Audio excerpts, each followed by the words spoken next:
السلام علیکم ورحمۃ اللہ وبرکاتہ۔ آج کا سوال یہ ہے کہ اگر بندہ نماز کی نیت کرتے ہوئے زبان سے 4 فرض کی جگہ 2 فرض نکل آئیں، یا ظہر کی جگہ عصر کا وقت نکل آئے، یا 4 فرضوں کی جگہ 4 سنتیں کہہ دے، تو کیا ایسی صورت میں اس کی نیت معتبر ہوگی یا نہیں؟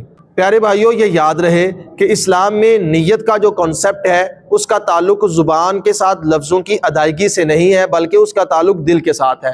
آپ کو یہ پتہ ہو کہ آپ کیا کرنے لگے ہیں، بس یہی کافی ہے۔ لفظوں کی صورت میں ادا کرنا 2 رکعت نماز فرض بندگی اللہ تعالیٰ دی، ان لفظوں کی ادائیگی جو ہے یہ بالکل ضروری نہیں ہے، اور شریعت میں یہ کہیں بھی نہیں ہے۔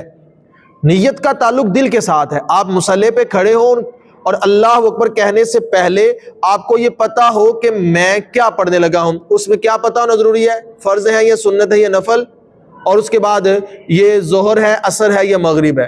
اگرچہ زبان سے غلط لفظ ہی ادا ہو جائے، آپ کے دل کو پتہ ہے کہ میں ظہر کے 4 فرض پڑھنے لگا ہوں، لیکن زبان سے آپ نے 4 فرض نماز عصر کہہ دیا یا عصر کا وقت کہہ دیا، تو اس سے نماز پر کوئی اثر نہیں آئے گا۔